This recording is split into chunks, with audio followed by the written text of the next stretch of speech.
Crackling with animosity, tension and no little quality, it was a contender for Match of the Year when Maria Sharapova and Eugenie Bouchard faced off at the 2017 Madrid Open. In a reminder that edgy competition remains tennis's most underexploited resource, two players with a mutual loathing fought each other to a standstill before the Canadian just managed to breast the tape in a deciding set. You might not have thought that, nearly a year on, the two protagonists in such an outstanding contest would be approaching the meatiest part of the following season beset by doubt. Bouchard is now ranked 114, without an agent, and her stay at the Miami Open lasted until the second qualifying round before she was humbled by little-known Swede Rebecca Peterson. Sharapova is without a coach and did not make the starting line at all.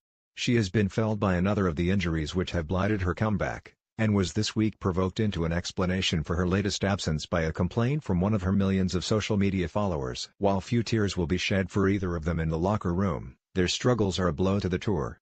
The combination of ability, hauteur and looks mean they polarize and engage the public like few others. But, as Serena Williams has been reminded in the last 2 weeks, comebacks from lengthy absences are rarely as straightforward as Roger Federer made them look last year. In Sharapova's case, the reality is that, with a ranking of 41, she has still needed a wild card to enter next month's Stuttgart Grand Prix, where she returned last April after a 15-month doping suspension. When the Russian steamed through to the semi-finals there, she would hardly have envisaged that, a year on, she would still be requiring the kind of special invitation that caused such controversy back then. Not only did her ferocious competitive instinct look intact, her serve appeared to have improved due to the work done on it with her coach Sven Groeneveld, who stood by her and remained on the payroll through the compulsory hiatus in her career. Now Groeneveld has gone, after what both described as a mutual parting earlier this month, and so too have the apparent improvements in her serve. A problem area of her game since shoulder surgery, it has looked less reliable this season than last. A modest 5-4 record in 2018 has been accompanied by 53 double faults.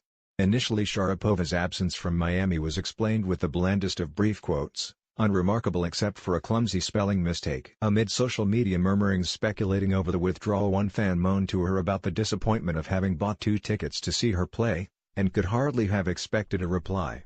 Instead, Sharapova, not known for her candor on such matters, shed light on the recurring pain she has been suffering from, and other health issues. "Besides numbing my left forearm 30 minutes before my first round match in Indian Wells in order to get through the match without any recurring pain that I have had in past months, I also found out that I had an air pocket in my lung from which I wasn't allowed to fly for 3 weeks from first findings until it healed," she wrote. So if the thought process is that I enjoy going through MRI, CT scans, injections, the 5 different doctor specialists I have seen this past month, and signing a withdrawal from one of my favorite tournaments, then I can honestly tell you that this time you're incorrect.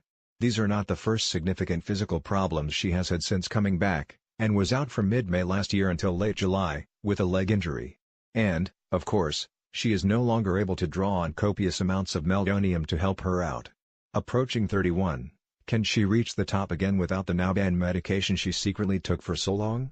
In the 12 tournaments she has managed since returning, her record is a modest 21-10, compared to 35-11 in the dozen prior to the ban, which were achieved in a broadly more competitive set of events. Away from the court, she has been romantically linked with Alexander Gilks, an old Etonian figure from the art world with royal connections. On the court there has not been any outward sign of her competitive thirst on court being sated, still waking the neighbors with a shriek on every point.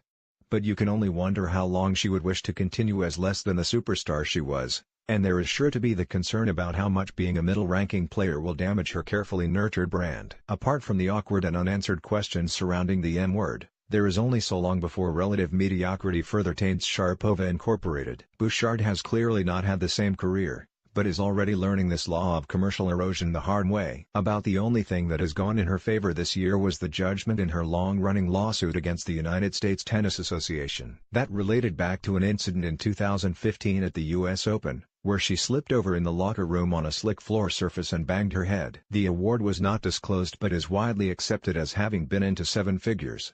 There has been a price to pay, however, in the whole business appearing to have been a distraction. She has not come close to replicating 2014, in which she made the Wimbledon final. According to a report earlier this month in the New York Times, the blue-chip backers that flocked after that have dropped away, and there has been a schism with her representative John Tobias, one of the best-known agents in the sport. He told the paper, "I didn't agree with the way some things were being done and felt it best she found someone else." At 24, Bouchard, who apparently has even struggled to settle on which racket she should be using, still has time on her side. Sharapova, with her history of injuries, has the tide against her if she is to re-establish herself in the top 10 of an ever-evolving sport, something most observers expected would have happened by now. The whole game would love to see Sharapova face off again versus Bouchard or Serena Williams, even with their present rankings of 41, 114 and 491. The question is, will it ever happen?